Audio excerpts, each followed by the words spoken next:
ಅಗಸ್ತ್ಯ ಆ ಹುಡುಗಿಗೆ ಪ್ರಜ್ಞೆ ಬಂದಿದೆ ಅಂತೆ. ನರ್ಸ್ ಈಗ ತಾನೇ ಹೇಳಿ ಹೋದರು.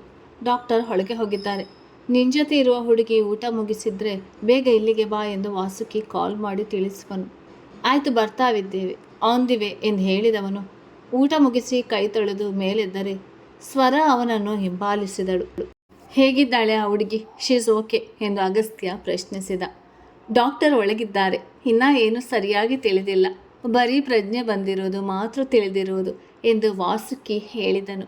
ನಿನ್ನದೇ ಕ್ಲಾಸಿನ ಹುಡುಗಿ ಅಲ್ವಾ? ಆಕೆಯ ಫೋನ್ ನಂಬರ್ ಅಥವಾ ಪ್ಯಾರೆಂಟ್ಸ್ ಬಗ್ಗೆ ಗೊತ್ತಾ ನಿಂಗೆ ಎಂದು ತನ್ನ ಹಿಂದೆ ನಿಂತಿದ್ದ ಸ್ವರಳನ್ನು ಅಗಸ್ತ್ಯ ಕೇಳುವನು. ಇಲ್ಲ, ಅವರ ಫೋನ್ ನಂಬರ್ ನನ್ನ ಹತ್ತಿರ ಇಲ್ಲ ಎಂದು ತಡವರಿಸುತ್ತಾ ಹೇಳಿದಳು. ಕಾಲೇಜ್ ಗ್ರೂಪ್ ಕ್ರಿಯೇಟ್ ಆಗಿದೆಯಾ ತಾನೆ? ವಾಟ್ಸಪ್ ಯೂಸ್ ಮಾಡ್ತೀಯಾ ಎಂದು ಅವಳ ಫೋನ್ಗಾಗಿ ಕೈ ಚಾಚಿದಾಗ ಭಯದಲ್ಲಿ ತನ್ನ ಫೋನನ್ನು ಅಗಸ್ತ್ಯನ ಕೈಗೆ ಕೊಟ್ಟಿದ್ದಳು.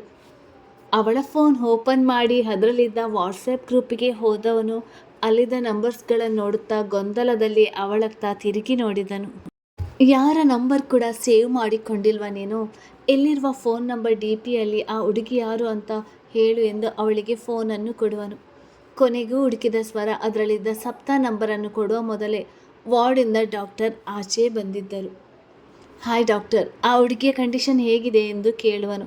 ಈಗ ಪರವಾಗಿಲ್ಲ ಮಿಸ್ಟರ್ ಅಗಸ್ತ್ಯ, ಡ್ರಗ್ ತೆಗೆದುಕೊಂಡಿದ್ದ ಕಾರಣ ನಾವು ಟ್ರೀಟ್ಮೆಂಟ್ ಮಾಡಿದ್ದೇವೆ. ಪ್ರಜ್ಞೆ ಬಂದಿದೆ, ಎಚ್ಚರವಿದ್ದಾಳೆ. ಹುಡುಗಿ, ಹೋಗಿ ಮಾತನಾಡಿಸಿ.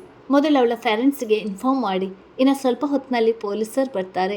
ಆ ಹುಡುಗಿ ಕಡೆಯಿಂದ ಸ್ಟೇಟ್ಮೆಂಟ್ ತೆಗೆದುಕೊಳ್ಳಲು ಎಂದು ತಿಳಿಸಿದಾಗ ಸರಿ ಎಂದು ತಲೆ ಹಾಡಿಸಿದ ಅಗಸ್ತ್ಯ ಸೊರಳಿಗೆ ಕಣ್ಣಲ್ಲೇ ಮುಂದೆ ಹೋಗಲು ತಿಳಿಸಿ ವಾಸುಕಿಯೊಂದಿಗೆ ವಾರ್ಡ್ ಒಳಗೆ ಬಂದಿದ್ದ. ನಿಧಾನಕ್ಕೆ ಹೆಜ್ಜೆ ಇಡುತ್ತಾ ತನ್ನ ಬ್ಯಾಗನ್ನು ಗಟ್ಟಿಯಾಗಿ ಹಿಡಿದು ವಾರ್ಡ್ ಒಳಗೆ ಬಂದ ಸ್ವರ ಎತ್ತಲೋ ನೋಡುತ್ತಾ ಮಲಗಿದ ಸಪ್ತಳ ಹತ್ತಿರ ಹೋಗಿ ಅವಳ ಕೈ ಮೇಲೆ ಕೈ ಇಟ್ಟವಳು. ಬಿಚ್ಚಿದ ಸಪ್ತ ಅಲ್ಲಿ ಕಂಡ ಸ್ವರಳನ್ನು ನೋಡಿ ಮುಗುಳ್ನಗೆ ನಕ್ಕಳು. ಥ್ಯಾಂಕ್ ಯು ಸೋ ಮಚ್, ನೀನೇ ಅಲ್ವಾ ನನ್ನ ಕಾಪಾಡಿದ್ದು. ಯಾವಾಗಲೂ ಕ್ಲಾಸಿನಲ್ಲಿ ಮೂಗಿಯಂತೆ ಕೂರುತ್ತಿದ್ದದ್ದು ನೀನು. ನಮ್ಮ ಜೊತೆ ಬೆರೆಯದೇ ಇದ್ದದನ್ನು ನೋಡಿ ನಿನಗೆ ತುಂಬ ಆ್ಯಟಿಟ್ಯೂಡ್ ಅಂತ ಅಂದುಕೊಂಡಿದ್ದೆ. ಆದರೆ ನೀನು ತುಂಬ ಒಳ್ಳೆಯ ಹುಡುಗಿ. ನಿನ್ನಿಂದ ಇವತ್ತು ನನ್ನ ಮಾನ ಪ್ರಾಣ ಉಳಿದಿದೆ. ಜೀವನ ಪೂರ್ತಿ ಇದಕ್ಕೆ ಋಣಿಯಾಗಿ ಇರ್ತೇನೆ. ಥ್ಯಾಂಕ್ ಯು ಸ್ವರ ಎಂದು ನಿಧಾನಕ್ಕೆ ಮೇಲೆದ್ದು ಅವಳನ್ನು ತಬ್ಬಿಕೊಂಡಳು. ಮುಜುಗರದಲ್ಲಿ ಹಿಡಿಯಷ್ಟಾದ ಸ್ವರ ಪ್ರತಿಯಾಗಿ ಅವಳನ್ನು ತಬ್ಬಬೇಕು ಎನ್ನುವುದು ಗೊತ್ತಿಲ್ಲದ ಹಾಗೆಯೇ ನಿಂತಿದ್ದಳು. ಸ್ವರಳ ಹಿಂದೆಯೇ ಬಂದಿದ್ದ ಅಗಸ್ತ್ಯ ಮತ್ತು ವಾಸುಕಿ ದೌರ್ಜನ್ಯಕ್ಕೆ ಒಳಗಾಗಿದ್ದ ಹುಡುಗಿಯ ಮಾತು ಕೇಳಿ ಆಶ್ಚರ್ಯಗೊಂಡು ಒಬ್ಬರ ಮುಖ ಒಬ್ಬರು ನೋಡಿಕೊಂಡರು. ಪರವಾಗಿಲ್ವೇ, ಈ ಘಟನೆಯಿಂದ ಆ ಹುಡುಗಿ ಚೇತರಿಸಿಕೊಳ್ಳಲು 1 ವಾರ ತೆಗೆದುಕೊಳ್ಳುತ್ತದೆ. ಈಗ ಪ್ರತಿಕ್ರಿಯೆ ಕೊಡಲು ವಿಚಿತ್ರವಾಗಿ ಆಡ್ಬೋದು ಅಂತ ತಿಳಿದಿದೆ. ಆದರೆ ಆ ಹುಡುಗಿ ಆರಾಮವಾಗಿರುವಂತೆ ಇದ್ದಾಳೆ ಎಂದು ವಾಸುಕಿ ಆಶ್ಚರ್ಯದಲ್ಲಿ ಹೇಳುವನು. ಇದನ್ನೇ ಸ್ಟ್ರಾಂಗ್ ಹುಡುಗಿಯರಂತ ಹೇಳೋದು. ಇಂಥ ಮೈಂಡ್ ಸೆಟ್ನಲ್ಲಿದ್ದರೆ ಆ ಡಿಪ್ರೆಷನ್, ಏಕಾಂಗಿಯಾಗಿ ರೂಮಿನಲ್ಲಿ ಕೂರುವುದು, ಅಳುವುದು ಇದ್ಯಾವುದು ಹತ್ತಿರ ಬರೋಲ್ಲ. I like that girl, confident. ನೋಡು, ಏನೂ ನಡೆದೇ ಇಲ್ಲ ಎನ್ನುವ ಆಗಿದ್ದಾಳೆ. ಈ ರೀತಿಯ ಪ್ರಾಕ್ಟಿಕಲ್ ಹುಡುಗಿಯರು ನಮ್ಮ ಜನ್ರೇಷನ್ಗೆ ಬೇಕಾಗಿರೋದು ಎಂದು ಹೇಳಿದ ಅಗಸ್ತ್ಯ ಹುಡುಗಿಯ ಮುಖ ಕಾಣಿಸ್ತಿದ್ದಾಗೆ ಆಘಾತಗೊಂಡನು. ನಿನ್ನಿಂದ ಇವತ್ತು ತುಂಬ ದೊಡ್ಡ ಹೆಲ್ಪ್ ಆಗಿದೆ. ನನ್ನ ಕ್ಲೋಸ್ ಫ್ರೆಂಡ್ ಇಂದನೇ ಇವತ್ತು ನನ್ನ ಜೀವನ ಹಾಳಾಗ್ತಿತ್ತು. ಆದರೆ ನೀನು ಸ್ವಲ್ಪದರಲ್ಲೇ ಎಲ್ಲವನ್ನು ತಪ್ಪಿಸಿದೆ. ನಾನು ನಶೆಯಲ್ಲಿದ್ದರೂ ಕೂಡ ಯಾರೋ ಇನ್ನಿಬ್ಬರ ಹುಡುಗರ ವಾಯ್ಸ್ ಕೇಳಿಸುತ್ತಿತ್ತು. ಯಾರದು? ಅವ್ರಿಗೆ ಕೂಡ ಥ್ಯಾಂಕ್ಸ್ ಹೇಳಬೇಕು ನಾನು ಎಂದು ಹೇಳುವ ಸಪ್ತ ಬಾಗಿಲತ್ತ ನೋಡಿದವಳು ಅಲ್ಲಿದ್ದ ಅಗಸ್ತ್ಯನನ್ನು ಕಂಡು ಹುಗುಳು ನುಂಗಿದ್ದಳು. ಅಗಸ್ತ್ಯ, ನೀವು ಎಂದು ಭಯದಲ್ಲಿ ಅವನತ್ತ ನೋಡಿ ಭಯಪಟ್ಟಳು. ಹೇ ಕೂಲ್, ಹೆದರುವ ಅವಶ್ಯಕತೆ ಇಲ್ಲ. ನಿಮಗೇನೂ ಆಗಿಲ್ಲ. ದೊಡ್ಡ ಗಂಡಾಂತರದಿಂದ ತಪ್ಪಿಸಿಕೊಂಡಿದ್ದೀರಾ. ನೋಡಿಕೊಂಡು ಫ್ರೆಂಡ್ಶಿಪ್ ಮಾಡಬೇಕು ತಾನೆ ಎಂದು ಸಹಜವಾಗಿ ಹೇಳುತ್ತಾ ಅವಳ ಹತ್ತಿರ ಬಂದ ಅಗಸ್ತ್ಯ ಸ್ವರಳ ಪಕ್ಕ ಹೋಗದೆ ಆ ಕಡೆ ಹೋದವನು ಸಪ್ತಾಳ ಎಡಗೈಯನ್ನು ಹಿಡಿದರೆ ಅವನಿಂದ ಸಿಕ್ಕ ಭರವಸೆಗೆ ಧೈರ್ಯ ತೆಗೆದುಕೊಂಡ ಸಪ್ತ ನಾಚುತ್ತಾ ಅವನ ಹೊರಟು ಕೈಗಳಿಗೆ ತನ್ನ ಮೃದುವಾದ ಕೈಯನ್ನು ಸೇರಿಸಿದ್ದಳು. ಡಾಕ್ಟರ್, ನಿಮಗೆ ಟ್ರೀಟ್ಮೆಂಟ್ ಕೊಟ್ಟಿದ್ದಾರೆ. ಹಾಗೆ ನಿಮ್ಮ ಜೊತೆ ಒಂದು ಮುಖ್ಯವಾದ ವಿಷಯ ತಿಳಿಸಬೇಕು. ನೀವು ಹೆವಿ ಡ್ರಗ್ಸ್ ಡೋಸನ್ನು ತೆಗೆದುಕೊಂಡಿರುವುದು. ಡ್ರಗ್ಸ್ ಅವನು ನಿಮಗೆ ಗೊತ್ತಿದ್ದು ಕೊಟ್ಟಿದ್ದ ಅಥವಾ ನಿಮಗೆ ಗೊತ್ತಿಲ್ಲದಂತೆ ಕೊಟ್ಟಿದ್ದ ಎಂದು ಅಲ್ಲಿದ್ದ ಚೇರ್ ಮೇಲೆ ಕೂರುತ್ತಾ ಪ್ರಶ್ನಿಸಿದರೆ ಅವನ ಕೈ ಬಿಡದ ಸಪ್ತ ಅವನನ್ನೇ ನೋಡಿದಳು. ಇದು ನನಗೆ ಗೊತ್ತಿಲ್ಲದೆ ಆಗಿದ್ದು ಅಗಸ್ತ್ಯ. ನಾನು ಡ್ರಿಂಕ್ಸ್ ಮಾಡ್ತೀನಿ, ಕುಣಿತೀನಿ, ಪಬ್ಗೆ ಹೋಗ್ತೀನಿ, ಎಲ್ಲ ಅಭ್ಯಾಸ ಇದೆ, ಇಲ್ಲ ಅಂತ ಹೇಳೋಲ್ಲ. ಆದರೆ ಇದುವರೆಗೂ ಡ್ರಗ್ಸ್ ತೆಗೆದುಕೊಂಡಿಲ್ಲ ನಾನು. ನನಗೆ ಗೊತ್ತಿಲ್ಲದಂತೆ ಕೊಟ್ಟಿದ್ದಾನೆ ಅನಿಸುತ್ತೆ ಈ ಲೋಫರ್. ಅವನನ್ನಂತೂ ನಾನು ಸುಮ್ಮನೆ ಬಿಡೋಲ್ಲ. ಪೊಲೀಸ್ ಸ್ಟೇಷನ್ನಲ್ಲಿ ಕಂಬಿ ಎಣಿಸ್ಬೇಕು ಅವನು ಎಂದು ರೋಷದಲ್ಲಿ ಹೇಳಿದಳು. ಗುಡ್. ಆ ಸ್ಪಿರಿಟ್ ಇರಬೇಕು ನಿಮಗೆ. ಇನ್ನು ಸ್ವಲ್ಪ ಹೊತ್ತಲ್ಲಿ ಪೊಲೀಸ್ ಬರ್ತಾರೆ. ಹಾಗೆ ನಿಮ್ಮ ಮನೆಯವ್ರಿಗೆ ವಿಷಯ ತಿಳಿಸ್ಬೇಕಲ್ವಾ? ನೀವು ಅವರ ನಂಬರ್ ಹೇಳಿದರೆ ನಾನು ಕಾಲ್ ಮಾಡ್ತೀನಿ ಎಂದು ಹೇಳಿದಾಗ ಅಗಸ್ತ್ಯನ ಫೋನಿನಿಂದಲೇ ತನ್ನ ತಾಯಿಗೆ ಕಾಲ್ ಮಾಡಿ ಚುಟುಕಾಗಿ ವಿಷಯ ತಿಳಿಸಿದ ಸಪ್ತ ಕಾಲ್ ಕಟ್ ಮಾಡಿ ಅವನ ಕೈಗೆ ಕೊಟ್ಟಿದ್ದಳು. ನಂತರ ಪೊಲೀಸರು ಬಂದು ಅವಳಿಂದ ಸ್ಟೇಟ್ಮೆಂಟ್ ತೆಗೆದುಕೊಂಡು ಹೋಗಿದ್ದರು. ಕತ್ತಲು ಆವರಿಸ್ತಿದ್ದ ಹಾಗೆ ಅಲ್ಲಿದ್ದ ಮತ್ತೊಂದು ಬೆಡ್ನಲ್ಲಿ ಒಂಟಿಯಾಗಿ ಕೂತಿದ್ದ ಸ್ವರ ಚಡಪಡಿಸ್ತಿದ್ದಳು. ವಾಸುಕಿ ಹೊರಗೆ ಇದ್ದರೆ ಸಪ್ತ ಮತ್ತು ಅಗಸ್ತ್ಯನದು ಮುಗಿಯದ ಮಾತು. ಈ ಘಟನೆಯಿಂದ ಅವಳಿಗೆ ಸ್ವಲ್ಪ ಹತ್ತಿರವಾಗಿದ್ದ ಅಗಸ್ತ್ಯನಿಗೆ ಸಪ್ತ ಧೈರ್ಯವಾಗಿ ಪೊಲೀಸರಿಗೆ ಕಂಪ್ಲೇಂಟ್ ಕೊಡುತ್ತೇನೆ ಎಂದು ಹೇಳಿದ್ದು ಬಹಳವಾಗಿ ಇಷ್ಟವಾಗಿತ್ತು. ನಿಂಗೆ ಇನ್ನೊಂದು ವಿಷಯ ಗೊತ್ತಾ? ನಾನು ಕರಾಟೆ ಬೆಲ್ಟ್ ತೆಗೆದುಕೊಂಡಿದ್ದೇನೆ. ನನಗೆಲ್ಲ ಫೈಟಿಂಗ್ ಸ್ಕಿಲ್ಸ್ ಕೂಡ ಗೊತ್ತು. ಆದರೆ ಒಮ್ಮೊಮ್ಮೆ ಟ್ರೈ ಮಾಡಲು ಹೋಗಲ್ಲ. ಎಲ್ಲಿ ಏನು ಮಾಡಬೇಕು ಅಂತ ನನಗೆ ಚೆನ್ನಾಗಿ ಗೊತ್ತು. ಲಾಸ್ಟ್ ಟೈಮ್ ಗೋವಾದಲ್ಲಿ ಈಗ ರೋಹಿತ್ ನನ್ನ ಜೊತೆ ಮಿಸ್ಬಿಹೇವ್ ಮಾಡಿದ್ನಲ್ಲ, ಅದೇ ರೀತಿ ಗೋವಾದ ಹುಡುಗ ನನ್ನ ಜೊತೆ ಮಿಸ್ಬಿಹೇವ್ ಮಾಡಲು ಹತ್ತಿರ ಬಂದಿದ್ದಾಗ ಅವನಿಗೆ ಚೆನ್ನಾಗಿ ಹೊಡೆದು ರೂಮಿನಲ್ಲಿ ಕೂಡಿ ಹಾಕಿದೆ. ಆಗ ಎಲ್ಲರೂ ನನ್ನನ್ನು ತುಂಬ ಧೈರ್ಯವಂತೆ ಎಂದು ಹೊಗಳಿದ್ದರು. ಅದೇ ನನ್ನ ಜೀವನದ ಬೆಸ್ಟ್ ಅಂತ ಅಂದುಕೊಂಡಿದ್ದೆ. ಆದರೆ ಅದು ತಪ್ಪು. ನನ್ನ ಲೈಫ್ನ ಬೆಸ್ಟ್ ಮೂಮೆಂಟ್ ಏನು ಗೊತ್ತಾ?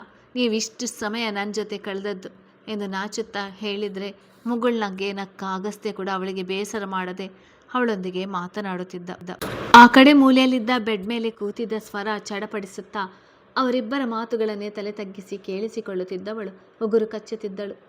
ಸಪ್ತ ಸಪ್ತ ಎಂದು ಕೂಗುತ್ತಾ ವಾರ್ಡ್ ಒಳಗೆ ಬರುವ ದೇವಕಿ ಹಾಗೂ ವಾಸುದೇವ ಅವರು ಮಗಳನ್ನು ತಬ್ಬಿ ಕಣ್ಣೀರು ಹಾಕಿದರೆ ಒಂದನಿ ಕಣ್ಣೀರು ಹಾಕದ ಸಪ್ತ ತಾನೇ ಅವರಿಬ್ಬರಿಗೂ ಸಮಾಧಾನ ಮಾಡಿದಳು. ಅವನನ್ನಂತೂ ಬಿಡಬಾರ್ದು. ಅವರಪ್ಪ ನಮ್ಮ ಕಾಲು ಹಿಡಿದ್ರು ಅವರನ್ನು ಜೈಲಿನಿಂದ ಬಿಡಿಸಬಾರ್ದು. ಫ್ರೆಂಡ್ ಅಂತ ಇಂಥ ನೀಚ ಕೆಲಸ ಮಾಡಲು ಹೋಗಿದ್ದಾನೆ. ಇವಾಗ ಬರುವಾಗ ನಿಶಾಂತ್ ಹೇಳಿದ, ಕಳೆದ ವಾರ ಅವನು ನಿನ್ನನ್ನು ಬೇಕಂತಲೇ ಪಬ್ನಲ್ಲಿ ಒಂಟಿಯಾಗಿ ಬಿಟ್ಟು ಬಂದಿದ್ದಾನಂತೆ. ಹಾಗೆ ಏನೇನೋ ನಮ್ಮನ್ನೆಲ್ಲ ಕೆಟ್ಟದಾಗಿ ಹೇಳಿದಾನಂತೆ ಎಂದು ದೇವಕ್ಕೆ ಅವರು ಕೋಪದಿಂದ ಹೇಳುವರು. ಬಿಡಮ್ಮ ಅವನ ವಿಷಯ, ನಮಗೆ ಯಾಕೆ? ಈಗ ಹೇಗಿದ್ರು ಸ್ಟೇಷನ್ನಲ್ಲಿದ್ದಾನೆ ಅಲ್ವಾ, ಇನ್ಯಾವ ಕಾಟವಿಲ್ಲ. ನನ್ನ ಲೈಫ್ನಿಂದ ಪೀಡೆ ತೊಲಗಿತು. ಇದು ಬಿಡು ಪಪ್ಪ ಮಮ್ಮ ನನ್ನನ್ನು ಕಾಪಾಡಿದ್ದು ಇವರೇ, ಅಗಸ್ತ್ಯ, ನೀಲಾಂಬರಿ ಹೆಗ್ಡೆ. ನಿಮಗೆ ಗೊತ್ತೇ ಇದೆಯಲ್ಲ, ಕರ್ನಾಟಕದ ಫೇಮಸ್ ಬಿಸ್ನೆಸ್ ವುಮೆನ್ ಆದಂಥ ನೀಲಾಂಬರಿ ಹೆಗ್ಡೆ ಅವರ ಏಕೈಕ ಮಗ ಇವರು. ನಮ್ಮ ಕಾಲೇಜ್ನಲ್ಲಿ MBA ಓದ್ತಿದ್ದಾರೆ. ಹಾಗೆ ಯೂತ್ ಪ್ರೆಸಿಡೆಂಟ್ ಕೂಡ ಎಂದು ಅಗಸ್ತ್ಯನನ್ನು ಪರಿಚಯಿಸಿದಳು. ಥ್ಯಾಂಕ್ ಯು ಸೋ ಮಚ್ ನನ್ನ ಮಗಳನ್ನು ಕಾಪಾಡಿ. ಇಂದು ನೀನು ನಮ್ಮ ಜೀವ ಉಳಿಸಿದ್ಯಾ. ನಮಗಿಬ್ಬರು ಮಕ್ಕಳಿದ್ದರು. ಇವಳೇ ನಮ್ಮ ಪ್ರಾಣ. ನಮ್ಮ ಮನೆ ಮಹಾಲಕ್ಷ್ಮಿಯನ್ನು ಉಳಿಸಿದ ನೀನು. ನಿನಗೆಷ್ಟೇ ಧನ್ಯವಾದ ಹೇಳಿದರೂ ಸಾಲಲ್ಲ ಎಂದು ವಾಸುದೇವ ಅವರು ಅಗಸ್ತ್ಯನ ಬೆನ್ನು ತಟ್ಟಿ ಹೇಳಿದರೆ ಗಂಭೀರವಾಗಿ ತಲೆ ಆಡಿಸಿದ ಅಗಸ್ತ್ಯನಿಗೆ ಯಾಕೋ ಸಪ್ತಾಳ ಅಪ್ಪ ಅಮ್ಮ ಮೊದಲ ನೋಟಕ್ಕೆ ಆತ್ಮೀಯರು ಎಂದು ಅನ್ನಿಸಲಿಲ್ಲ. ಹೌದು, ಇವರು ಹೇಳಿದ್ದು 100% ನಿಜ. ನಮ್ಮ ಮನೆಯ ಆತಿಥ್ಯಕ್ಕೆ ಬರಬೇಕು ನೋಡು. ನಿಂಗೋಸ್ಕರ ನಾವು ಹಬ್ಬದ ಅಡುಗೆ ಮಾಡ್ತೇವೆ. ನೀನು ಬರೀ ಒಂದು ಹೆಣ್ಣಿನ ಜೀವ ಉಳಿಸಿಲ್ಲ, ಮುಂದೆ ಭಾರತಕ್ಕೆ ಮಿಸ್ ವರ್ಲ್ಡ್ ಪಟ್ಟ ತಂದು ಕೊಡುವ ಹುಡುಗಿಯ ಜೀವ ಉಳಿಸಿದ್ಯಾ ಎಂದು ದೇವಕಿಯವರು ವಯ್ಯಾರದಿಂದ ಹೇಳಿದರೆ, ಮಗಳು ಇಂಥ ಸ್ಥಿತಿಯಲ್ಲಿದ್ದರೂ ಕೂಡ ಏನೂ ಆಗಿಲ್ಲವೆನ್ನುವಂತೆ ಆಡುತ್ತಿದ್ದ ದೇವಕಿಯವರ ನಡೆ ಅವನಿಗೆ ಇಷ್ಟವಾಗಲಿಲ್ಲ. ನನಗೆ ಯಾಕೆ ಇವರ ಆಡಂಬರದ ಪ್ರಾಕ್ಟಿಕಲ್ ಮಾತುಗಳು ಇಷ್ಟವಾಗುತ್ತಿಲ್ಲ? ನಾನು ಇದೇ ರೀತಿ ಮೈಂಡ್ ಸೆಟ್ ಇರುವವರನ್ನೆಲ್ವಾ ಮೆಚ್ಚುವುದು. ಇಂಥ ಸ್ಥಿತಿಯಲ್ಲಿದ್ದರೂ ಧೈರ್ಯವಾಗಿ ಈ ವಿಷಯವನ್ನು ತೆಗೆದುಕೊಂಡಿದ್ದಾರೆ. ಕ್ಯಾಶುವಲ್ ಆಗಿ ಬಿಹೇವ್ ಮಾಡ್ತಿದ್ರೆ ನನಗೆ ಇದರಿಂದ ಖುಷಿ ಆಗಬೇಕು. ಆದರೆ ನನಗೆ ಯಾಕೆ ಒಂದು ರೀತಿ ಮುಜುಗರ ಆಗ್ತಿದೆ. ಇದರ ನಡುವೆ ಇರೋಕ್ಕೆ ಇಷ್ಟವಾಗ್ತಿಲ್ಲ ಎಂದು ಅಗಸ್ತ್ಯ ಯೋಚಿಸ್ತಿದ್ದ. ಥ್ಯಾಂಕ್ ಯು ಸೋ ಮಚ್ ನನ್ನ ತಂಗಿಯ ಪ್ರಾಣ ಉಳಿಸಿದ್ದಕ್ಕೆ. ಇದರಲ್ಲಿ ನಮ್ಮದೇ ತಪ್ಪಿರೋದು. ನಮ್ಮ ಮನೆ ಮಕ್ಕಳು ಯಾರ ಜೊತೆ ಹೇಗೆ ಸ್ನೇಹ ಮಾಡ್ತಾರೆ ಎಂದೆಲ್ಲ ನಾವು ತಿಳಿದುಕೊಳ್ಬೇಕು. ನಾವು ಕೊಟ್ಟ ಸದಾರ ಎಂದು ರೋಹಿತ್ ಆ ರೀತಿ ಮಾಡಲು ಪ್ರೇರಣೆಯಾಗಿರುವುದು ತುಂಬ ದೊಡ್ಡ ಸಹಾಯವಾಗಿದೆ ನಿಮ್ಮಿಂದ ಎಂದು ನಿಶಾಂತ್ ಹೇಳಿದಾಗ ತಂದೆ ತಾಯಿಗಿಂತ ಅವರ ಮಗ ಸ್ವಲ್ಪ ಮೆಚೂರ್ಡ್ ಅನಿಸಿ ಒಂದು ಮುಗುಳ್ನಗೆ ನಕ್ಕ ಅಗಸ್ತ್ಯನ ಕಂಗಳು ಅಲ್ಲಿದ್ದ ಬೆಡ್ ಮೇಲೆ ಮುಜುಗರದಲ್ಲಿ ಕೂತಿದ್ದ ಸ್ವರಳತ್ತ ಹೋಗಿತ್ತು. ಹಾಂ ಮಾಮ್, ಇನ್ನೊಂದು ವಿಷಯ, ಇವರಿಗಿಂತ ಮುಂಚೆ ನನ್ನನ್ನು ಕಾಪಾಡಿದ್ದು ಇವಳು. ಸ್ವರ ಬಾಯಲ್ಲಿ. ಅಮ್ಮ, ನನ್ನನ್ನು ಕಾಪಾಡಿದ್ದು ಇವಳೇ ಸ್ವರ ಅಂತ, ನನ್ನ ಕ್ಲಾಸ್ಮೇಟ್ ಎಂದು ಸ್ವರಳನ್ನು ತೋರಿಸಿದೆ. ಹೇಳಿದಾಗ ಸ್ವರಳತ್ತ ತಿರುಗಿಯೂ ನೋಡದ ದೇವಕಿ ಹಾಗೂ ವಾಸುದೇವ ಅವರು ಮಗಳು ಮತ್ತೊಮ್ಮೆ ಅದನ್ನೇ ಹೇಳಿದಾಗ ಅವಳತ್ತ ಸುಮ್ಮನೆ ನೋಡಿದರೆ ಹೊರತು ಏನನ್ನೂ ಹೇಳಲಿಲ್ಲ. ಹೌದೇನು, ಈ ಹುಡುಗಿ ನಿನ್ನನ್ನು ಕಾಪಾಡಿದ್ದು ಒಳ್ಳೆ ಕೆಲಸ ಮಾಡಿದ್ಯಾ ಕಣಮ್ಮ. ತುಂಬ ಥ್ಯಾಂಕ್ಸ್. ನಮ್ಮ ಸಪ್ತಾಳ ಕ್ಲಾಸ್ಮೇಟಾ ನೀನು? ಹಾಗಾದರೆ ನಮ್ಮ ಸಪ್ತಾಳಿಗೆ ಒಳ್ಳೆ ಫ್ರೆಂಡ್ ಸಿಕ್ಕಿದ ಹಾಗೆ ಆಯಿತು ಎಂದು ಹೇಳಿದ ನಿಶಾಂತ್ ಸ್ವರ ತಳ್ಳಿ ಸವರಿದ. ಓಕೆ, ಟೈಮ್ ಆಗಿದೆ, ನಾವು ಮನೆಗೆ ಹೋಗಬೇಕು. ನಿಮ್ಮನೆಗೆ ಡ್ರಾಪ್ ಮಾಡಿ ಹೋಗ್ತೇನೆ ಬಾ ನನ್ನ ಜೊತೆ ಎಂದು ಅಧಿಕಾರವಾಗಿ ಕರೆದ ಅಗಸ್ತ್ಯ ಸ್ವರಳಿಗೆ ತನ್ನ ನಿಂಬಾಲಿಸುವಂತ ಹೇಳಿದರೆ ಸಪ್ತಾ ಕಡೆ ಮೆಲ್ಲಗೆ ತಿರುಗಿ ನೋಡಿ ಕೈ ಬೀಸಿದ. ಸ್ವರ ಅಗಸ್ತ್ಯನ ಹಿಂದೆ ಹೋಗೋಳು. ಪಾಪ, ಇವಳು ಕತ್ತಲಾಗುವ ತನಕ ಇಲ್ಲೇ ಇದ್ಲು. ಇನ್ನೀಗ ಮನೆಗೆ ಕಳುಹಿಸದೆ ಇಲ್ಲೇ ಉಳಿಸಿದ್ರೆ ಅವಳಿಗೂ ಕೂಡ ಮುಜುಗರ ಆಗುತ್ತೆ. ಅದರ ಬದಲು ಆಕೆ ಅವಳ ಮನೆಗೆ ಹೋದರೆ ಸರಿ. ಹೇಗಿದ್ದರೂ ಸಪ್ತಾಳ ತಂದೆ ತಾಯಿ ಅಣ್ಣ ಅಲ್ಲೇ ಇದ್ದಾರಲ್ಲ ಎಂದು ಹೇಳಿಕೊಳ್ಳುತ್ತಾ ಹೋಗುವ ಅಗಸ್ತ್ಯ ವಾಸುಕಿ ಎದುರು ಸಿಕ್ಕಾಗ ಅವರಿಗೆ ತಾನು ಸ್ವರಳನ್ನು ಮನೆಗೆ ಬಿಟ್ಟು ಬರುವುದಾಗಿ ಹೇಳುವನು. ಮತ್ತೆ ಇಲ್ಲಿಗೆ ಯಾಕೆ ಬರ್ತೀಯ? ಇನ್ನೀಗ ಇಲ್ಲಿ ನಮ್ಮ ಕೆಲಸವೇನಿಲ್ವಲ್ಲ. ಅಗಸ್ತ್ಯ ಮನೆಗೆ ಹೋಗು. ನಾನು ಊಟವನ್ನು ಕೊಟ್ಟು ಡಾಕ್ಟರ್ ಜೊತೆ ಮಾತಾಡಿ ಇಲ್ಲೆಲ್ಲ ಸೆಟ್ಲ್ ಮಾಡಿ ನಿನ್ನ ಹಿಂದೆನೇ ಬರ್ತೇನೆ. ಮೊದಲು ಈ ಹುಡುಗಿಯನ್ನು ಮನೆಗೆ ಕರೆದುಕೊಂಡು ಹೋಗು ಎಂದು ಹೇಳುವನು. ಓಕೆ ಬಾಯ್, ನೀನು ಅಪಾರ್ಟ್ಮೆಂಟ್ಗೆ ಹೋಗಬೇಡ, ಮನೆಗೆ ಬಾ ಎಂದು ಹೇಳಿ ತನ್ನ ಕಾರಿನತ್ತ ಹೋಗುವನು. ಇಲ್ಲಿ ಕೇಳಿ, ನಾನು ಕ್ಯಾಬ್ ಬುಕ್ ಮಾಡಿಕೊಂಡು ಮನೆಗೆ ಹೋಗ್ತೇನೆ. ನೀವೊಂದ್ಸಲ ಅಷ್ಟು ದೂರ ಬಂದು ಶ್ರಮ ಪಡುವ ಅಗತ್ಯವಿಲ್ಲ ಎಂದು ಅವನ ಹಿಂದೆ ಹೆಜ್ಜೆ ಹಾಕುತ್ತಿದ್ದ ಸ್ವರ ಮೆಲ್ಲಗೆ ಹೇಳಿದಳು. ವಾಟ್, ಏನಾದರೂ ಹೇಳಿದ್ಯಾ ಎಂದು ಅಗಸ್ತ್ಯ ಹಿಂದೆ ತಿರುಗಿದಾಗ ತಲೆ ತಗ್ಗಿಸಿ ಬರುತ್ತಿದ್ದ ಸ್ವರ ಆಕಸ್ಮಿಕವಾಗಿ ಅವನಿಗೆ ಡಿಕ್ಕಿ ಹೊಡೆದಳು. ಏಯ್ ಎಂದು ನೋವಿನಿಂದ ಎದೆ ಮೇಲೆ ಕೈ ಇಟ್ಟು ಹೊತ್ತಿಕೊಂಡ ಅಗಸ್ತ್ಯ ತನ್ನನ್ನು ಬಿಡದೆ ತನ್ನದಿಗೆ ಹೊರಗಿಕೊಂಡಿದ್ದವಳನ್ನು ಕೋಪದಲ್ಲಿ ನೋಡುವನು. ಅಮ್ಮ, ಕಿವಿ ಎಂದು ಮೆಲ್ಲಗೆ ನೋವಿನಿಂದ ಕೂಗಿಕೊಂಡ ಸ್ವರ ಅವನು ಶರ್ಟ್ ಬಟನ್ಗೆ ಸಿಕ್ಕಿಕೊಂಡಿದ್ದ ಹೋಲೆಯನ್ನು ಬಿಡಿಸಿಕೊಳ್ಳಲು ಪ್ರಯತ್ನಿಸಿ ಮೆಲ್ಲಗೆ ತಲೆ ಎತ್ತಿ ಅವನನ್ನು ನೋಡಿದವಳು ಅವನ ತೀಕ್ಷ್ಣ ಕಣ್ಣಿನ ನೋಟಕ್ಕೆ ಬೆಚ್ಚಿದಳು. ಬೇಗ ಬಿಡಿಸ್ಕೊ, ಟೈಮ್ ಆಗ್ತಿದೆ, ಇದರಿಂದ ನನಗೆ ಇರಿಟೇಷನ್ ಆಗ್ತಿದೆ, ಬೇಗ ಎಂದು ಅಗಸ್ತ್ಯ ಕಿರಿಕಿರಿಯಲ್ಲಿ ಕೂಗಿಕೊಂಡಾಗ ಅವನ ಕಂಚಿನ ಕಂಠಕ್ಕೆ ಬೆದರಿದ ಸ್ವರ ನಡುಗುತ್ತಾ ಕಿವಿ ಹೋಲೆಯನ್ನು ಬಿಡಿಸಿಕೊಳ್ಳುತ್ತಿದ್ದಳು. ಡ್ಯಾಮ್ ಈಡಿಯಟ್, ಸಾವಾಸ ಆಯಿತು. ಇವತ್ತು ನನಗೆ ಸಿಕ್ಕಿದವರೆಲ್ಲ ನನ್ನ ಪೇಷನ್ಸನ್ನು ಚೆಕ್ ಮಾಡುವವರೇ ಎಂದು ಹಲ್ಲು ಕಚ್ಚಿ ಕೋಪದಲ್ಲಿ ಹೇಳುವ ಅಗಸ್ತ್ಯ ನೇರವಾಗಿ ಅವಳ ಕಿವಿಯ ಮೆದುವಿಗೆ ಕೈ ಇಟ್ಟವನು ಅವಳ ಹೋಲೆಯನ್ನು ಬಿಚ್ಚಿ ತನ್ನ ಶರ್ಟ್ ಗುಂಡಿಗೆ ಸಿಕ್ಕಿ ಹಾಕಿಕೊಂಡಿರುವಂತೆ ಉಳಿಯಲು ಬಿಟ್ಟವನು ಅವಳ ಕೈ ಹಿಡಿದು ತನ್ನ ಕಾರಿನತ್ತ ಹೋಗಿ ಮುಂದಿನ ಸೀಟ್ನಲ್ಲಿ ಅವಳನ್ನು ಕೂರಿಸಿ ವೇಗವಾಗಿ ಕಾರ್ ಡ್ರೈವ್ ಮಾಡಿಕೊಂಡು ಹಾಸ್ಪಿಟಲ್ನಿಂದ ಹೊರಬರುವನು. ಆಘಾತದಲ್ಲಿಯೇ ಬಾಯಿ ಬಿಟ್ಟು ಅವನನ್ನು ನೋಡುತ್ತಿದ್ದ ಸ್ವರ ತನ್ನ ಕಿವಿಯನ್ನು ಸ್ಪರ್ಶಿಸಿದ ಅವನ ಒರಟು ಕೈಗಳ ಸ್ಪರ್ಶಕ್ಕೆ ಇನ್ನೂ ಕೂಡ ಆಘಾತದಲ್ಲಿಯೇ ಇದ್ದಳು.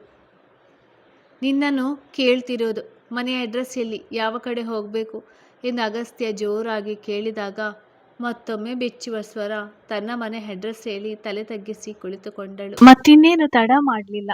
ಅಗಸ್ತ್ಯ ವೇಗವಾಗಿ ಕಾರ್ ಡ್ರೈವ್ ಮಾಡಿಕೊಂಡು ಬ್ಯಾಂಗ್ಳೂರು ಟ್ರಾಫಿಕ್ ದಾಟಿ ಸ್ವರಳ ಮನೆ ಮುಂದೆ ಕಾರ್ ನಿಲ್ಲಿಸಿದ. 9 ಆಯಿತು. ಆ ಹುಡುಗಿ ಇನ್ನೂ ಬಂದೇ ಇಲ್ವಲ್ಲ? ಕಾಲ್ ಮಾಡಿದ್ರು ರಿಸೀವ್ ಮಾಡ್ತಿಲ್ಲ ಎಂದು ಮನೆಯ ಹೊರಗೆ ನಿಂತು ತಿರುಗಾಡುತ್ತಿದ್ದ ಅನು ಅವರು ಮನೆ ಮುಂದೆ ನಿಂತ ಕಾರ್ ನೋಡಿ ಹತ್ತಿರ ಹೋಗುವರು. ಸ್ವರಪುಟ್ಟ, ನೀನಾ? ಬಾಬಾ ಎಂದು ಕಾರಿನ ಒಳಗೆ ಕೂತಿದ್ದ ಮಗಳ ನಿಲ್ಲಿಸಿಕೊಂಡವರು ಡ್ರೈವಿಂಗ್ ಸೀಟ್ನಲ್ಲಿ ಕೂತಿದ್ದ ಅಗಸ್ತ್ಯನನ್ನು ನೋಡಿ ಆಶ್ಚರ್ಯಗೊಂಡರು. ಅರೆ ಯಜಮಾನ್ರು, ನೀವು ಇಲ್ಲಿ ಎಂದು ಕೇಳಿದರು. ಸ್ವರ ಹಿಡಿದ ತಕ್ಷಣ ಕಾರ್ ಸ್ಟಾರ್ಟ್ ಮಾಡಿದ ಅಗಸ್ತ್ಯ ಅನು ಅವರ ಧ್ವನಿ ಕೇಳಿದವನು ಕಿಟಕಿಯಿಂದ ಹೊರ ತಲೆ ಹಾಕಿದನು. ನೀವು ನನ್ನನ್ನು ಯಾಕೆ ಯಜಮಾನ್ರು ಅಂತ ಕರೀತಿದ್ದೀರಾ? ನಮ್ಮ ಕಂಪನಿಯಲ್ಲಿ ಕೆಲಸ ಮಾಡ್ತೀರಾ ನೀವು ಅಂತ ಕೇಳುವನು. ಹೌದು ಸರ್, ನಿಮ್ಮ ರೆಸ್ಟೋರೆಂಟ್ನಲ್ಲಿ ನಾನು ಕುಕ್ಕಾಗಿ ಕೆಲಸ ಮಾಡ್ತಿದ್ದೇನೆ ಎಂದು ಹೇಳಿದರು. ಹೌದಾ, ಸರಿ ಆಯಿತು. ನಿಮ್ಮ ಮಗಳು ಇಷ್ಟೊತ್ತಿನ ತನಕ ಹಾಸ್ಪಿಟಲ್ನಲ್ಲಿದ್ಲು. ಇಂದು ಇವಳಿಂದ ಒಂದು ಒಳ್ಳೆ ಕೆಲಸವಾಗಿದೆ ಎಂದು ತಿಳಿಸಿದನು.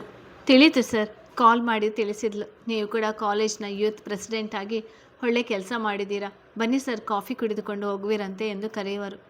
ಇಲ್ಲ ಪರವಾಗಿಲ್ಲ, ನನಗೆ ಟೈಮ್ ಆಗಿದೆ, ಮನೆಗೆ ಹೋಗಬೇಕು, ನಾನು ಬರ್ತೀನಿ ಎಂದು ಹೇಳಿದವನು ಕಾರ್ ಸ್ಟಾರ್ಟ್ ಮಾಡಿ ಹೋಗಿದ್ದನು. ತಾಯಿಯಂತೆ ಮಗ, ಅವರಾಗೆ ನಮ್ಮಂಥ ಕೆಲಸಗಾರರನ್ನು ಎಷ್ಟು ಗೌರವ ಕೊಟ್ಟು ಮಾತನಾಡಿಸ್ತಾರೆ ಎಂದು ಹೇಳಿಕೊಂಡ ಅನು ಅವರು ಮಗಳನ್ನು ಒಳಗೆ ಕರೆದುಕೊಂಡು ಹೋಗಿದ್ದರು. ನಂತರ ಮರುದಿನ ರೋಹಿತ್ ತಂದೆ ಸಪ್ತಾಳ ತಂದೆ ತಾಯಿಯ ಮಧ್ಯೆ ಒಂದು ಒಪ್ಪಂದ ಏರ್ಪಟ್ಟಿತು. ಅವರು ಮಾಡಿರುವ ಸಾಲವನ್ನು ಮನ್ನಾ ಮಾಡಿಕೊಳ್ಬೇಕು ಎಂದರೆ ರೋಹಿತ್ ಬಗ್ಗೆ ಕೊಟ್ಟಿರುವ ಕಂಪ್ಲೇಂಟನ್ನು ಹಿಂಪಡೆಯಬೇಕಾಗಿತ್ತು. ಅವರ ಹತ್ತಿರ ಮಾಡಿರುವ ಸಾಲವನ್ನು ಸುಲಭವಾಗಿ ಚಿಟಿಕೆ ಹೊಡೆಯುವುದರಲ್ಲಿ ಕೇಸ್ ವಾಪಸ್ ಪಡೆಯುವ ಮೂಲಕ ತೀರಿಸಬಹುದೆಂದು ತಿಳಿದ ದೇವಕಿ ಹಾಗೂ ವಾಸುದೇವ ಅವರು ಮಗಳೊಂದಿಗೆ ಮಾತನಾಡಿ ರೋಹಿತ್ ಬಗ್ಗೆ ಕೊಟ್ಟಿರುವ ಕಂಪ್ಲೇಂಟನ್ನು ಹಿಂಪಡೆದರು. ರೋಹಿತ್ ನನ್ನ ಬ್ಯಾಂಗ್ಳೂರಿನಲ್ಲಿ ಇರಲು ಬಿಡದ ಅವರ ತಂದೆ ಮುಂಬೈಯಲ್ಲಿರುವ ತಮ್ಮ ಅಕ್ಕನ ಮನೆಗೆ ಅವನನ್ನು ಕಳುಹಿಸಲು ಎಲ್ಲ ಏರ್ಪಾಟು ಮಾಡಿ ಅವನನ್ನು ಕಳಿಸಿಬಿಟ್ಟರು. ಒಂದೆರಡು ದಿನ ಕಾಲೇಜ್ಗೆ ಹೋಗದ ಸಪ್ತಾ ಮರುದಿನ ಕಾಲೇಜ್ಗೆ ಹೋಗಿದ್ದಳು. ಹೈ, ಗುಡ್ ಮಾರ್ನಿಂಗ್ ಎಂದು ನಗುತ್ತಾ ಸ್ವರಳ ಪಕ್ಕ ಕುಳಿತುಕೊಂಡಾಗ ತಾನು ಸಹ ಪ್ರತಿಯಾಗಿ ವಿಶ್ ಮಾಡಿದ ಸ್ವರ ಮುಗುಳ್ನಗೆ ನಕ್ಕಳು. ಅಂತೂ 2 ವಾರ ಆದ ನಂತರ ನಿನ್ನ ನಗುವನ್ನು ನೋಡಿದ್ದು ನಾನು. ಈಗ ನಾವಿಬ್ಬರು ಆಫಿಷಿಯಲ್ ಆಗಿ ಫ್ರೆಂಡ್ಸ್ ಆಗೋಣ. ನಾನು ಸಪ್ತಾ ಎಂದು ಕೈ ಚಾಚಿದರೆ ಅವಳ ಕೈಗೆ ಕೈ ಸೇರಿಸಿದಳು. ನಾನು ಸ್ವರ ಎಂದಾಗ ನಕ್ಕಾಗ ಅವಳ ನಗುವನ್ನೇ ವಿಸ್ಮಯದಂತೆ ನೋಡಿದ ಸಪ್ತ ಅವಳ ನೀಲಿ ಕಂಗಳನ್ನೇ ನೋಡಿ ಆಶ್ಚರ್ಯಗೊಂಡಳು. ನೀನು ತುಂಬ ಚೆನ್ನಾಗಿದ್ಯಾ. ನಕ್ಕಾಗ ನಿನ್ನ ಕೆನ್ನೆಯಲ್ಲಿ ಗುಳಿ ಬೀಳುತ್ತೆ. ಜೊತೆಗೆ ನಿನ್ನ ಈ ನೀಲಿ ಕಂಗಳು ಅಂತೂ ಅದ್ಭುತ. ಪ್ರಪಂಚದಲ್ಲಿ ಕೋಟಿ ಮಂದಿಯಲ್ಲಿ ಮಾತ್ರ 7 ಜನರಿಗೆ ನೀಲಿ ಕಂಗಳು ಇರುತ್ತದೆ. ನೀನು ಕೂಡ ಸ್ಪೆಷಲ್ ಆಗಿರುವವರ ಸಾಲಿಗೆ ಸೇರ್ತೀಯ. ಇಷ್ಟು ಬ್ಯೂಟಿಫುಲ್ ಆಗಿರುವ ನೀಲಿ ಕಂಗಳು ಯಾರಿಂದ ಬಂದದ್ದು ಎಂದು ಕೇಳಿದಳು. ನೀಲಿ ಕಂಗಳು ಹೇಗೆ ಬಂದಿತ್ತು ಎಂದು ಗೊತ್ತಿಲ್ಲ. ನೀವೇ ಮೊದಲು ನನ್ನನ್ನು ಚೆನ್ನಾಗಿದ್ಯಾ ಅಂತ ಹೇಳಿರೋದು. ನಿಮಗೆ ನನ್ನಲ್ಲಿ ಅಂದ ಹೇಗೆ ಕಾಣಿಸಿತ್ತು ಗೊತ್ತಿಲ್ಲ ಎಂದು ಹೇಳಿದಳು. ಅಯ್ಯೋ, ಹಾಗ್ಯಾಕೆ ಅಂದುಕೊಳ್ತೀಯ? ಒಬ್ಬೊಬ್ಬರದು ಒಂದೊಂದು ರೀತಿ ಬ್ಯೂಟಿ. ನಾನು ಈ ಮೇಕಪ್ ಮಾಡದೆ ಬ್ಯೂಟಿ ಪಾರ್ಲರ್ಗೆ ಹೋಗಿ ತಿಂಗಳಿಗೆ 10-20 ಸಾವಿರ ಖರ್ಚು ಮಾಡದೇ ಇದ್ದರೆ ನಿನ್ನ ಹಾಗೇ ಇರೋದು. ನೀನು ಕೂಡ ನನ್ನ ಹಾಗೆ ಬ್ಯೂಟಿ ಪಾರ್ಲರ್ಗೆ ಹೋಗಿ ಎಲ್ಲ ಮಾಡಿಸಿಕೊಂಡರೆ ನನಗಿಂತ ತುಂಬ ಸುಂದರವಾಗಿ ಕಾಣಿಸ್ತಿದ್ಯಾ. ನೀನು ಈ ನಿನ್ನ ನೀಲಿ ಕಣ್ಗಳಂತೂ ಬ್ಯೂಟಿಫುಲ್ ಆಗಿದೆ ಎಂದು ಹೇಳಿದಳು. ಏನೋ ನೀವು ಹೇಳಿದ್ದು ಅರ್ಥನೇ ಆಗಿಲ್ಲ. ಈಗ ಹೇಗಿದ್ದೀರಾ? ಹುಷಾರಾಗಿದ್ದೀರಾ ಎಂದು ಹೇಳುವಳು. ಐ ಆಮ್ ಗುಡ್ ನೋಡು. ಇಷ್ಟು ಲವಲವಿಕೆಯಿಂದ ಇದ್ದೇನೆ. 2 ದಿನದ ಹಿಂದೆ ಒಂದು ಬ್ಯಾಡ್ ಟೈಮ್ ಇತ್ತು. ಆ ರೀತಿ ನಡೆಯಿತು. ನೀವೆಲ್ಲ ಅದನ್ನು ತಡೆದು ಹಾಸ್ಪಿಟಲ್ಗೆ ಸೇರಿಸಿದ್ರಿ. ಈಗಲ್ಲ ಅದನ್ನೇ ಯೋಚಿಸುತ್ತಾ ಕೂರಲು ಆಗುತ್ತಾ? ಅದನ್ನೆಲ್ಲ ಮರೆತು ಬಿಟ್ಟೆ ನಾನು. ಈಗ ಈ ಕಾಲೇಜ್ನಲ್ಲಿ ನನಗೆ ಇರೋದು ನೀನೊಬ್ಬಳೆ ಫ್ರೆಂಡ್. ಸೊ ನಿನಗೂ ಯಾರೂ ಫ್ರೆಂಡ್ ಇಲ್ಲ. ಸೊ ನನ್ನ ಫ್ರೆಂಡ್ ಆಗ್ತೀಯ ತಾನೇ ನೀನು ಎಂದು ಕೇಳುವಳು. ಖಂಡಿತ ಇದುವರೆಗೂ ಯಾರು ಕೂಡ ನನ್ನ ಹತ್ತಿರ ಈ ರೀತಿ ಮಾತನಾಡಿರಲಿಲ್ಲ. ಎಲ್ಲರೂ ನನ್ನನ್ನು ಒಂದು ರೀತಿ ಕೀಳಾಗಿ ನೋಡ್ತಿದ್ರು. ಅದಕ್ಕೆ ನಿಮ್ಮೆಲ್ಲರ ಜೊತೆ ಬೆರೆಯಲು ಒಂದು ರೀತಿ ಮುಜುಗರ ಆಗ್ತಿತ್ತು. ನೀವು ಕೂಡ ಅದೇ ರೀತಿ ಕಾಣುತ್ತೀರಾ ಅಂತ. ಆದರೆ ನೀವು ತುಂಬ ಡಿಫ್ರೆಂಟ್ ಆಗಿದ್ದೀರಾ. ಎಲ್ಲರಿಗಿಂತ ನೀವು ತುಂಬ ಒಳ್ಳೆಯವರು ಎಂದು ಸ್ವರ ಹೇಳಿದಳು. ಹೋ, ನೀನು ತುಂಬ ಇನ್ನೋಸೆಂಟ್ ಸ್ವರ. ಹಾಗೆ ನೀನು ನನ್ನ ಅವರೇ ಇವರೇ ಅಂತ ಹಾಗೆಲ್ಲ ಕರಿಬೇಡ. ನಾನು ನಿನ್ನದೇ ವಯಸ್ಸಿನವಳು, ನಿನ್ನದೇ ಕ್ಲಾಸ್. ಸೊ ಸಪ್ತ ಅಂತ ಕರಿ. ನನ್ನ ನಿನ್ನ ಮೇಲಿಂದ ನಾವಿರೋ ಬೆಸ್ಟ್ ಫ್ರೆಂಡ್ ಎಂದು ನಗುತ್ತಾ ಹೇಳಿದಳು. ನಂತರ ಅಂದಿನ ತರಗತಿಯಲ್ಲಿ ಮುಗಿದ ಬಳಿಕ ಸ್ವರ ಎಂದಿನಂತೆ ಮನೆ ಕಡೆ ಹೋದರೆ ಸಪ್ತ ಅಗಸ್ತ್ಯನಿಗಾಗಿ ಹುಡುಕಾಡುತ್ತಾ ಹೋಗೋಳು. ಕ್ಯಾಂಟೀನ್ನಲ್ಲಿ ವಾಸುಕಿ ಜೊತೆ ಯಾವುದೋ ವಿಷಯವಾಗಿ ಮಾತನಾಡುತ್ತಿದ್ದವನು ಸಪ್ತ ಬರುವುದನ್ನು ನೋಡಿ ಗಂಭೀರವಾಗುವನು. ಕಥೆ ಮುಂದುವರಿಯುತ್ತದೆ.